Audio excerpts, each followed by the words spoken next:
let's talk about the importance of knowing the competition.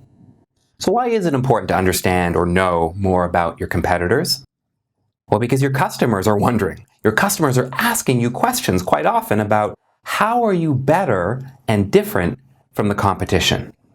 Well, as we all know, it's pretty hard to actually compare yourself and differentiate if we don't really know what the competition is doing. So it's critical to know, what do you do well? What do they do well? How do you stand apart? You may now be wondering, so how exactly do I learn more about the competition? So I'm going to share with you a quick tip. What I encourage you to do is to do an online search for companies in your space.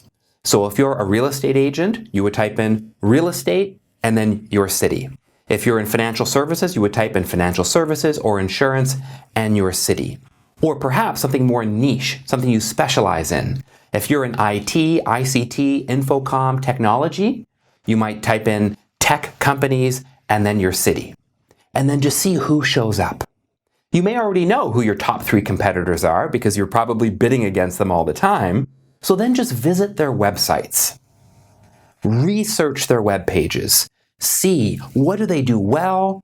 What do they maybe not do so well? What's their pricing strategy? What are their packages, promotions, their products, or services?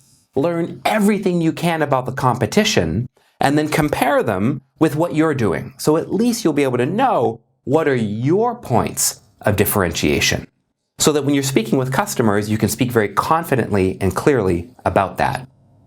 So one final tip here around talking to customers about competitors. From time to time, your customers will ask you, hey, so how are you better or different than that guy down the street? So you want to try to be respectful. We never talk bad about the competition because honestly, it only makes us look bad.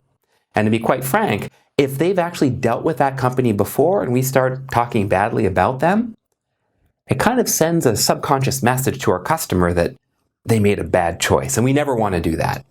So we don't really talk about the competition. We only focus on what we do and what we do best.